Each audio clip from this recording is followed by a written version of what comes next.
Good evening and welcome to Gravitas. I'm Palki, Sharma, Upadhyay. Let's get started.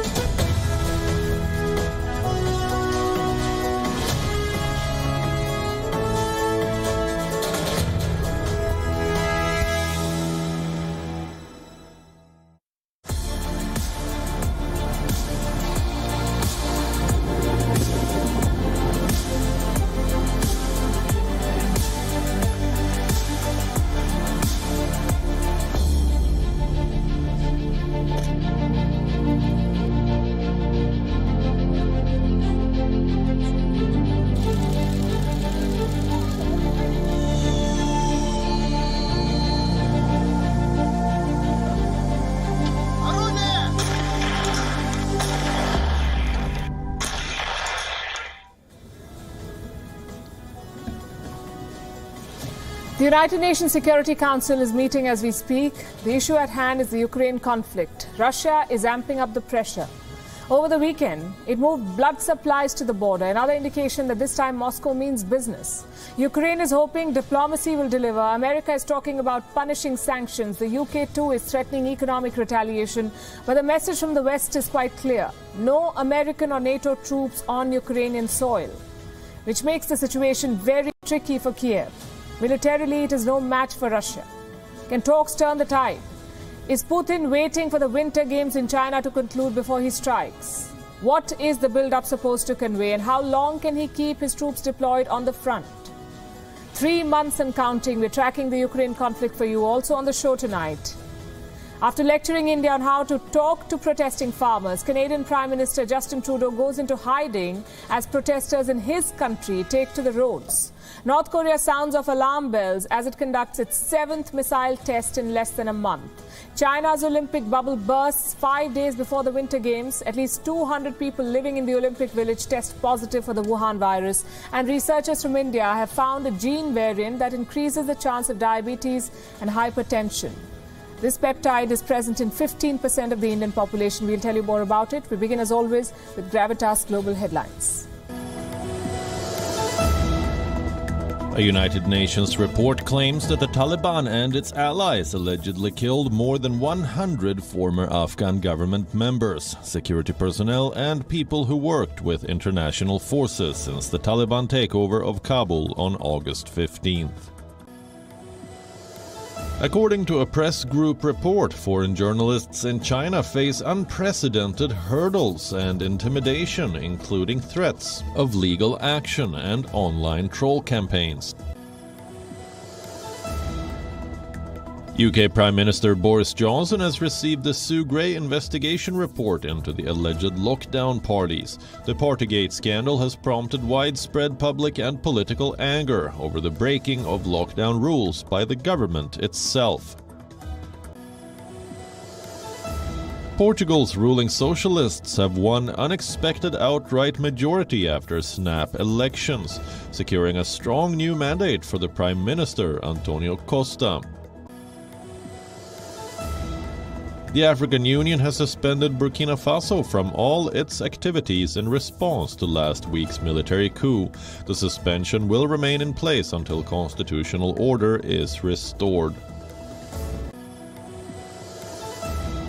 Nearly 4,000 people staged a protest against Germany's COVID-19 restrictions. The protests, mostly unmasked, rallied in Nuremberg as the country continues to report record COVID-19 infection figures. Landslides and flooding due to heavy rains in Brazil's São Paulo state have killed at least 19 people, with hundreds of families left homeless.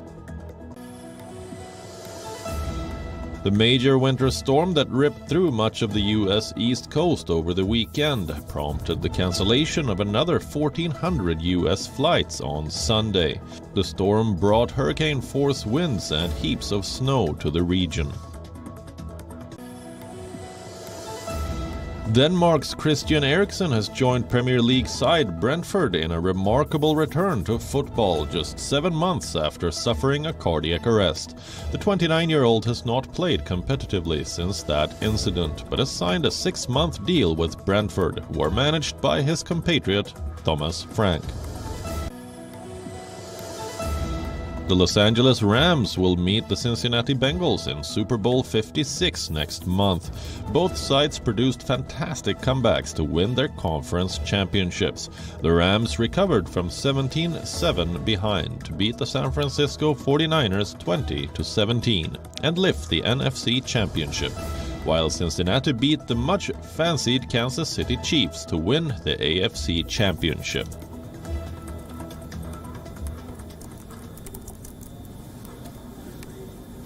Just a short while back, the United Nations Security Council met. What for? To discuss Russian aggression near Ukraine. Here's what's been happening. Over the weekend, the Russians started moving blood supplies to the front. And this is significant. Russia has been setting up supply lines of all kinds, medical units, fuel, and now blood supplies, something that would be critical during war. Ukraine says this information is not true. But the West is not taking Russia's moves lightly. Look at the build-up at the border. Moscow is boosting troop levels. It has surrounded Ukraine. The Russians are stationed on all four sides of the country now. The biggest deployment is on the Russia-Ukraine border. In fact, the build-up started here. But now Russia has deployed soldiers everywhere. They're in Crimea, a region that Russia annexed in 2014. They're in Moldova. Russian forces have around 100 troops there. They're also in the north, inside Belarus, and dangerously close to the Ukrainian border. How many Russian soldiers are we talking about? One estimate says there are 106,000 ground troops and 21,000 Navy and Air Force personnel. Russia also has separatists inside Ukraine, 15,000 of them believed to be in two regions, Luhansk and Donetsk. In fact, people are leaving Donetsk. This region looks like a ghost town. People have left because they fear they could be becoming targets of shelling. They have a good reason to be worried. Russian soldiers have been conducting drills. Today, Russia's northern fleet was in action. They conducted anti-submarine drills in the Norwegian Sea. World leaders are putting pressure on Moscow, starting with the United States. The Biden administration is planning to slap what they call bold sanctions. Reports say they'll target foreign lending to Russia and sales of sovereign bonds. They will block technologies for critical industries and assets of elite citizens close to Vladimir Putin.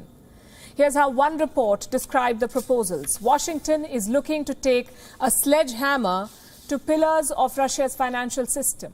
Sanctions will certainly hurt Russia, but they've hardly been effective as deterrents. The US has called for the Security Council session. In fact, they did call for the session today. They tried to drum up support of the global community against what they call Russian aggression. Listen to this. We have had numerous meetings.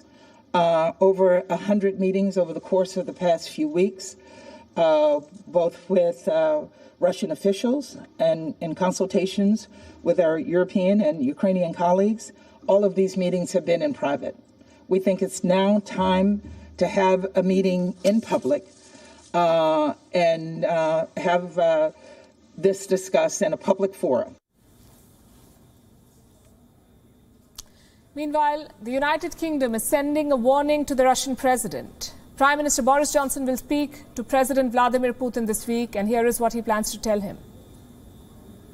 Well, what I will say to the President Putin, as I've said before, is that I think we really all need to step back from the brink, and I think Russia needs to step back from the brink. I think that an invasion of Ukraine and any incursion into Ukraine beyond the territory that Russia has already taken in 2014 would be an absolute disaster for the world, but above all it would be a disaster for Russia. Step back from the brink, he said. The British government is bringing a legislation. The new law will allow London to slap targeted sanctions on Russia, more specifically Russian banks, energy companies and oligarchs close to the Kremlin. Moscow sees this move as a threat. You know, these are very alarming statements from London. I think it is alarming not only for us and Russian companies. It demonstrates that London is really unpredictable. And it is a reason for certain consideration for international financial and business structures.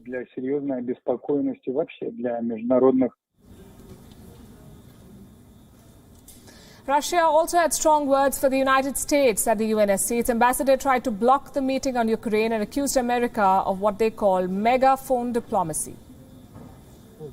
Furthermore, the open format for discussion proposed by the US on this extremely sensitive topic is making this a classic example of megaphone diplomacy. Rather, we fully understand that the desire of our American colleagues to whip up hysterics regarding its own situations, regarding the so-called Russian act of aggression, is something that they want to do, including within the Security Council from this rostrum. So the US and the UK are willing to take on Russia. What about the rest of Europe? Or Europe for that matter. Russian troops are on their doorstep, but the bloc remains divided. Even NATO is not willing to put boots on the ground. It has no plans to send soldiers to Ukraine. We have no plans to deploy NATO combat troops to Ukraine. NATO allies have trainers there. We help them from NATO with building capacity, modernizing their defenses, including their cyber defenses. NATO allies also provide equipment, defensive weapons, like the UK has now provided, for instance, anti-tank weapons. So Ukraine will get assistance, but will it have to fight Russia alone? Residents of Kiev are already preparing for that. Ukrainian veterans are holding training camps inside the city. Yesterday, hundreds of volunteers gathered at a training ground in Kiev. They were there to learn combat skills, like how to handle a rifle. Not everyone is supposed to. We don't have a military country. Not everyone is supposed to be military. Not everyone is supposed to know how to shoot, to run, to be a professional. But unfortunately, in the current reality, this is what the circumstances dictate to us. To at least know on an elementary level how to stop blood loss, how to behave during shelling. So this is what Ukraine is gearing up for. There is a constant fear of invasion. Can diplomacy avert a war? Tomorrow, Russia's Foreign Minister Sergei Lavrov will speak to US Secretary of State Antony Blinken. So far, these leaders have failed to deliver truce. There's little to suggest that the next phone call will be a game changer. The only plus is that they're still talking. We'll keep track.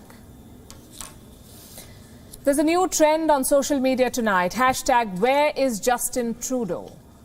It is not a rhetorical question. It is not funded by Canada's opposition either. It's a genuine query of ordinary Canadians. Where is their Prime Minister? Unfortunately, nobody knows. Trudeau says he has contracted the Wuhan virus, but nobody knows where he's isolating. Normally, he would be in his Ottawa office on Mondays. Today, he wasn't. He and his family were moved to an undisclosed location. In other words, he fled. Do you know why? Because the white knight of democracy could not handle a protest. Let me show you what's happening in Ottawa. The streets have been taken over by protesters. We're talking about thousands of them, mostly truckers. They're calling it the Freedom Convoy. Some of them are carrying banners denouncing Prime Minister Trudeau. Some of them drove in on their massive trucks. Some of them are not even truckers. They're ordinary residents of Ottawa. But all of them are protesting against the same thing, vaccine mandates. You see, Canada has imposed a new rule for entering the US. To cross the border, you must be vaccinated. No jab, no travel. But Canadian truckers are not impressed. Some of them are anti-vax. They do not want to get the vaccine. So what did they do? Well, they're truckers. They did what they do best. They hit the roads. Some of them have blocked the major highways linking to the US. Others drove to Ottawa to clog the capital. Now, let me make one thing clear. We do not endorse this protest. We do not approve of this cause. Vaccines are your best bet against the Wuhan virus. By not getting jabbed, these truckers are putting themselves in danger. Having said that, what is up with Trudeau? He's the Prime Minister of Canada. His job is to create consensus. If truckers are resisting him, he must reach out to them. Instead, Justin Trudeau fled. Is he in a war bunker? Is he getting a haircut? Is he rethinking the vaccine mandate? No one knows. What do you think Trudeau should have done instead? Well, why don't we ask the man himself? Meet Justin Trudeau from December 2020, around the time when farmers were protesting in India. That Trudeau was full of ideas, how to reach out, how to handle the protests, how to broker peace. He was passionate and proactive in offering advice. Let me quote what he said about India. The situation, he said, is concerning. We are all very worried about family and friends. Let me remind you, Canada will always be there to defend the rights of peaceful protesters. We believe in the process of dialogue. We've reached out through multiple means to the Indian authorities to highlight our concerns.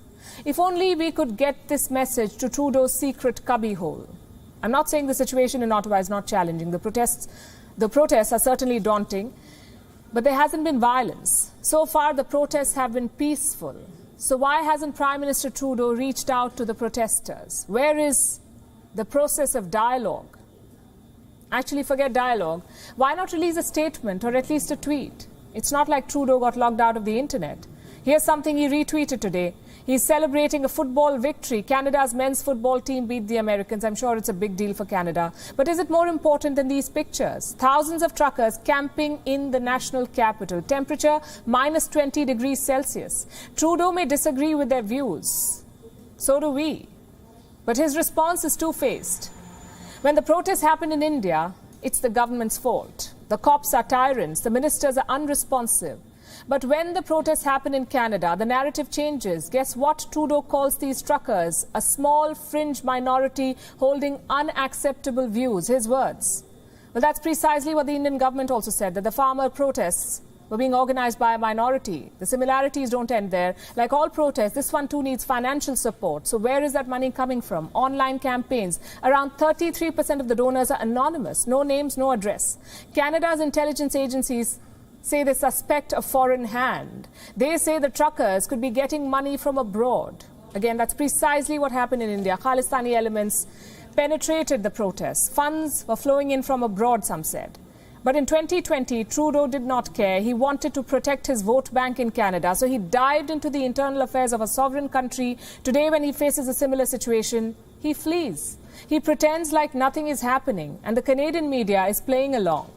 Here's what the CBC is reporting, the Canadian Broadcasting Company, CBC. After 2 days of protests, Ottawa residents are feeling the effects. Some workers and volunteers say they're worried about safety. Does this sound familiar to you? The same thing happened during the farmers' protest in India. Major highways were blocked. On Republic Day, New Delhi was overrun by tractors. But criticizing that was apparently insensitive. If you condemn that, you are muzzling democracy. I guess it only applies to New Delhi, not to Ottawa or Vancouver or Montreal. I'm not saying Trudeau should surrender to these anti-vaxxers. I'm saying he should stick by his own words. He should reach out to them. What if the protesters resort to violence? What if they disrupt daily life? Even then, Trudeau must follow his own words, talks and dialogue. Remember, that's what he asked India to do. People here could not take the highway anymore. Normal life was being disrupted. Only then did authorities intervene. But back then, Justin Trudeau lectured the government of India on how to handle the farmers. This whole controversy is a lesson for all self-righteous leaders out there. Stop meddling in the affairs of other countries. And if you do, make sure you hold yourself to the same standard. If not, you're just a hypocrite, wavy hair or not. And since we're discussing self-righteous leaders, how could we forget the most righteous of them all, Kim Jong-un, pun intended, of course, the supreme leader of North Korea, as he calls himself, is on a dangerous spree. He's testing nuclear missiles at warp speed. 6 such tests were conducted last week. 6 tests in just a month. Over the weekend came the 7th one. North Korea test-fired the Hwasong-12 ballistic missile. It's one of the deadliest missiles in Pyongyang's arsenal. It's capable of striking much of South Asia and American territories like Guam. This test is being described as a quote-unquote wake-up call for the world. Our next report tells you why.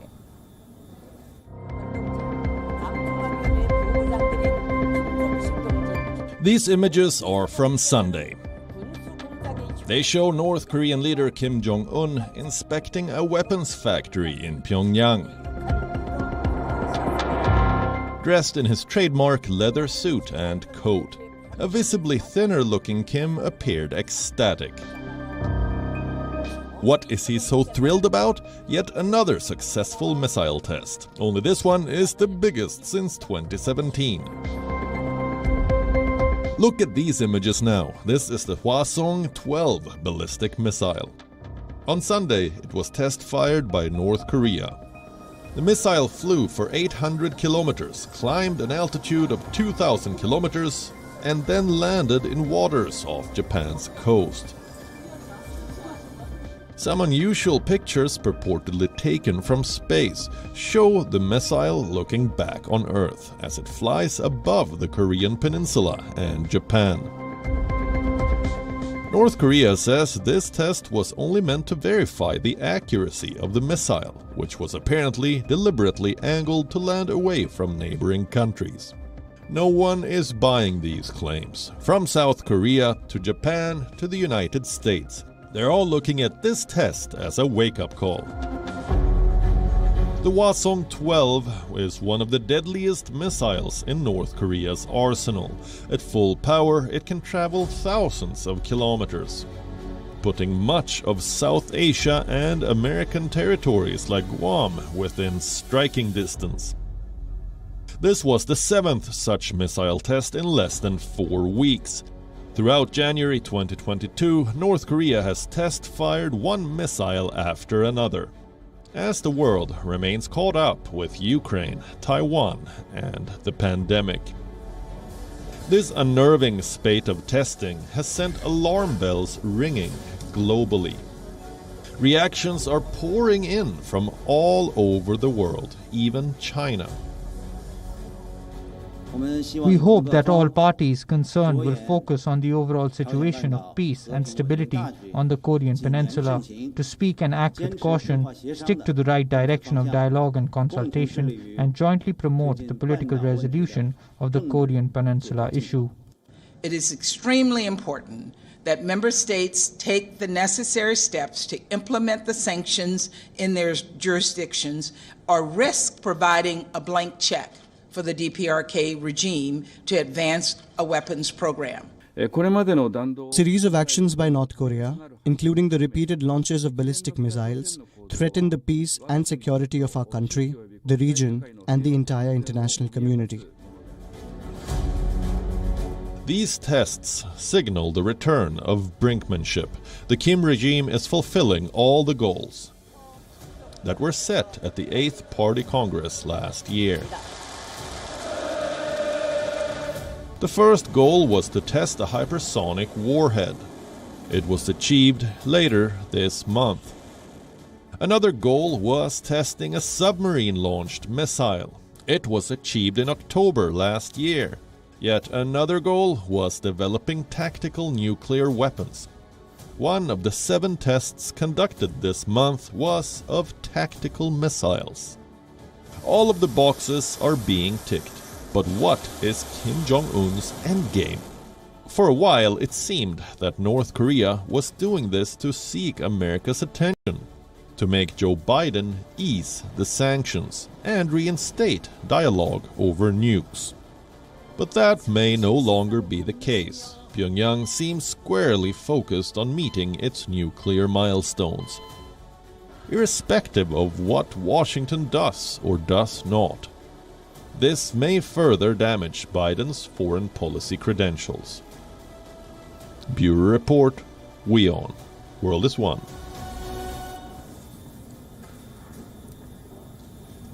Missiles are also being fired in another part of the world. Let's zoom in to West Asia. The United Arab Emirates has intercepted a third Houthi missile. This time too, it was fired from Yemen. This is where the two countries are located on the map. For the last 3 weeks, a war in one of them has spilled to the other. Yemen has been at war since 2015. The Houthis have taken control of the capital, Sana'a, and a Saudi-led alliance is fighting them. The UAE withdrew most of its troops in 2019, but it continues to arm and train local militias who are fighting the Houthis. The UAE, of course, was part of the Saudi alliance. So the Houthis are now building pressure. They want the UAE out of the war. In the last 3 weeks, the Houthis have attacked the UAE thrice. They were successful once. The other 2 times, the missiles were intercepted. Today was one such occasion. And this is significant because a missile crisis in the UAE is unusual. The situation is desperate on both sides. We'll start with the Houthis. What they are firing, in fact, is the longest-range missiles till date. The war in Yemen has become a stalemate. More than 100,000 people have died and the Houthis have been cornered. In desperation, they're targeting what the UAE values the most: its stability. You see, stability is the UAE's USP. It is a safe, business-friendly country in an otherwise dangerous neighborhood. Over 3,200 foreign companies have offices in the Emirates. People from around the world travel to the UAE both for business and leisure. Expats make up 80% of the UAE's population. Dubai's airport is the world's third busiest. It is safe transit for flights from around the world. Houthis are trying to puncture this bubble of stability and safety, trying to turn the UAE into a country of sporadic attacks. They targeted Abu Dhabi on the 17th of this month, 17th of January, when South Korean President Moon Jae-in was in the country. The Houthi drone missile hit an oil facility. 3 people were killed. All of them were expats, including Indians. Houthis are hitting the UAE where it hurts the most. They say they will target the headquarters of international companies. The UAE, on the other hand, is determined to not let a militant group hurt its image. Emirati officials have barred people from clicking or uploading photos related to the missile attacks. The information coming out of the country is being tightly controlled. Officials insist that flight operations have not been affected by the latest missile crisis. Everything, they say, is business as usual. The only media we have of the recent attack is this. The UAE says it destroyed the missile launcher within 30 minutes of the attack. The launcher was located in Yemen's Al Jawf province, some 1,300 kilometers from Abu Dhabi. Here's the twist to the tale. Today's attack was not about the war in Yemen alone. The missile was fired at a time when Israel's president, Isaac Herzog, was visiting the UAE. The attack was a protest against the changing geopolitics in West Asia. In August 2020, you would remember, the UAE signed the Abraham Accords. It normalized ties with Israel, and Israel officially became a part of the unofficial anti-Iran coalition of Arab states. In December 2021, Israeli Prime Minister Naftali Bennett visited the UAE. Now the Israeli president is on a tour of the country. Just one day ago, he called on Abu Dhabi's Crown Prince, Sheikh Mohammed bin Zayed Al Nahyan. They reportedly discussed business and security. Earlier today, the Israeli president visited the Dubai Expo. He took to the podium to tell the world that Israelis and Emiratis are standing together. The Houthis too sent out a message. Let me tell you what they said. The Emirates will remain an adversary as long as the actions of the Israeli enemy continue in Abu Dhabi and Dubai. Loud protests came in from Iran too. Iran's foreign ministry spokesperson said, and I'm quoting, "Invasion, expansionism and crisis making are part of the nature of Israel's policy." The Israeli president is continuing his tour despite the attack. Israel says it is ready to offer any security or intelligence support that the UAE may need. So here's how things stand. The Houthis are determined to build pressure. The UAE is determined to secure its image. And Israel is determined to expand ties with the Arab world.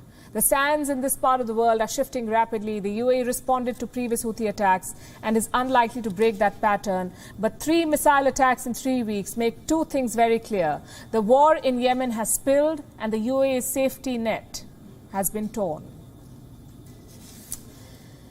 To Beijing now. The Winter Games begin in just 5 days from now, but China does not look prepared for what's coming. There is a major outbreak in Beijing, the highest number of Wuhan virus cases in 18 months. The Olympic bubble is becoming the hotspot. More than 200 people have tested positive. These are players and officials who have come for the games. On Sunday, 37 people tested positive. On Saturday, 34 cases were reported. Most people are testing positive after they arrive at the airport. The athletes are worried. They're worried about catching the Wuhan virus. You're like just so stressed about, making sure you're as safe as you can be, yet at the same time, there's no way to be 100% safe. There's been a lot of athletes that are testing positive right now. And it's scary because you put in 4 years since the last games. Johnny put in 24 years to get here. And for all of that to go to waste in the last week, last couple days, it would be a tragedy. And so that's always kind of on your mind, and it is stressful. China's zero COVID strategy has bombed. For the Games, Beijing created something called the closed loop. What's that? Just a fancy name for a bubble. But it has been breached, and spectacularly so. Some 3,000 athletes are participating in the Winter Games, but inside the bubble, there are around 60,000 people. This includes players, officials, coaches, staff and organizers, all of them. And those coming to Beijing must come in chartered flights. The players have to stay inside this bubble while they're in Beijing. No one from outside can enter the bubble. Those living inside have to wear a mask and take a test daily. The hotels are surrounded by temporary walls. The players are isolated from the attendees and the media. They have to travel in special vehicles. Basically, this is the toughest pandemic bubble yet anywhere in the world. You could even call it draconian. And even then, the Wuhan virus managed to breach it. And the Communist Party, instead of admitting failure, is giving itself a pat on its back. Allow me to read for you what the People's Daily published. This is the official newspaper of the Communist Party of China. This is what they said, and I'm quoting, "The epidemic and control measures of the Beijing Winter Olympics are the epitome of China's successful experience in fighting the epidemic and are also focused demonstration of China's spirit and China's strength."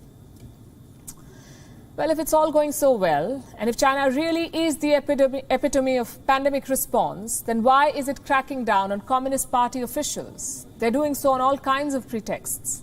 China's corruption watchdog has been busy. It has punished several managers, officials and business owners for quote-unquote failing to meet COVID-19 prevention standards. The Beijing branch of the Central Commission for Discipline Inspection has issued a notice. Here is what it says.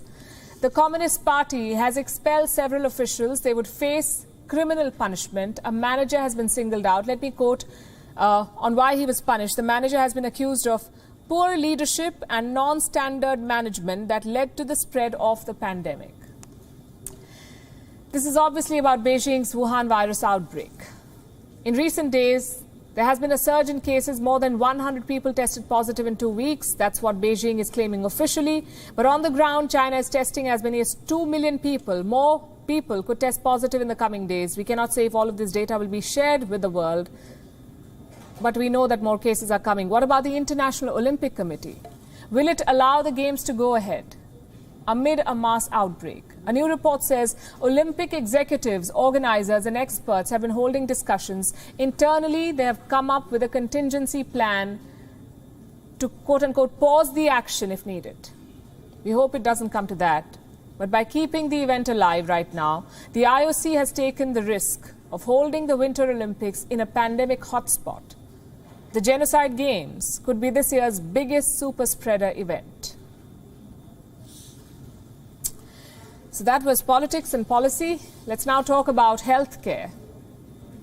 Did you know that 537 million adults today are living with diabetes? That's more than the population of Europe. Diabetes kills 1.5 million people every year. Researchers from India have now identified a gene variant that increases a person's chance of getting diabetes.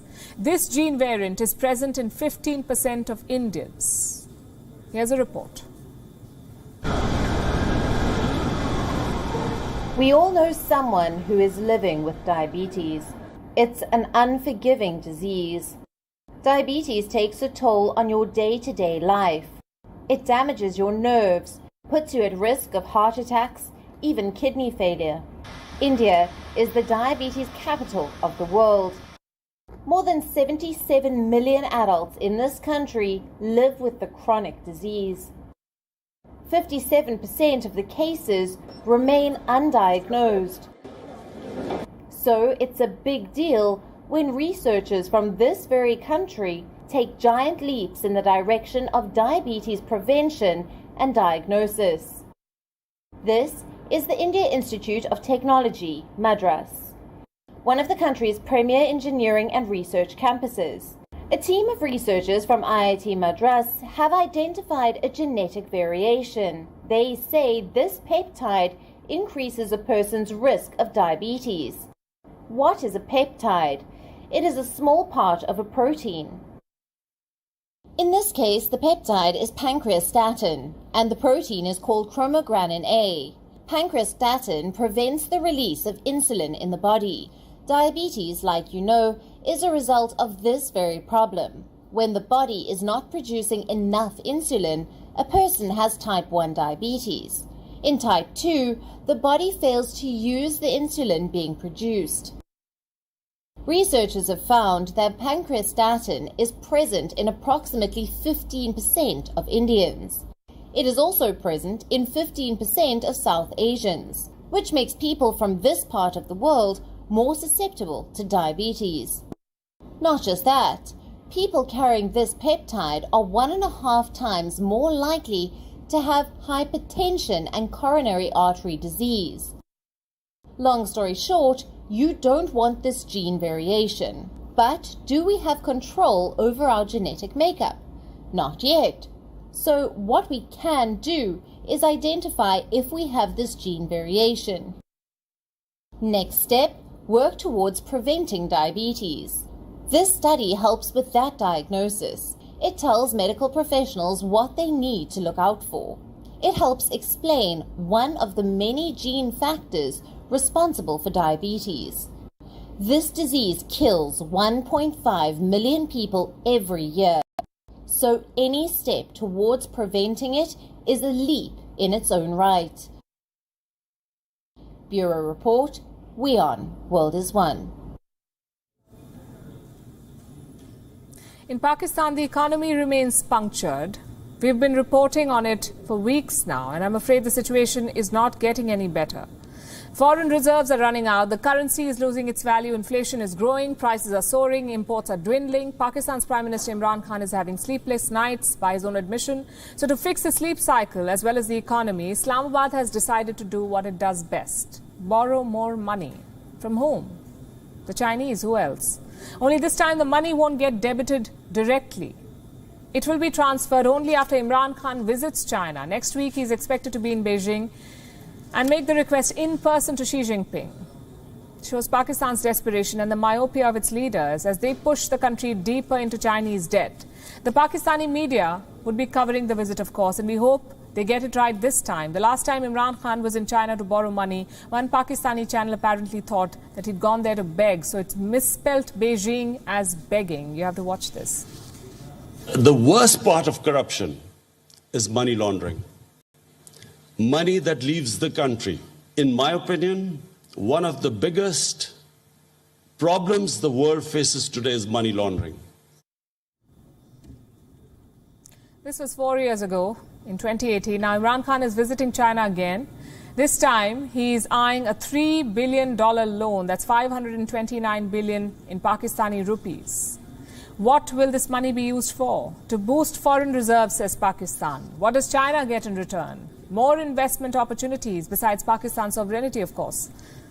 I say this because Islamabad is already neck deep in debt. It owes money not just to China but to the entire world. As of September 2021, its total foreign debt stood at $286 billion. $286 billion. Who does Pakistan owe it to? A host of lenders. According to the State Bank of Pakistan, Islamabad owes $7 billion to the IMF, $11 billion to the Paris Club, $12 billion in bonds to Eurobond and Sukuk, $17 billion to China through CPEC, $33 billion to anonymous multilateral donors, and the remaining $206 billion to several other entities such as the G20 and the OIC. Now it's borrowing another $3 billion from China. We hope it's ready for the consequences. China is known for asking difficult favors in return for money. It's also known for its extremely high interest rates. Let me show you a headline from October 2021. This is when Pakistan paid over 26 billion rupees in interest charges to China for using a loan worth 794 billion Pakistani rupees. The trend is clear. Chinese loans are crippling Pakistan. They come with high interest rates and strings attached. So borrowing more from China is suicidal policy. Yet Pakistan remains caught in this vicious cycle. Beg, borrow, repeat. We're wrapping the show, leaving you with Gravitas images. Thanks for watching.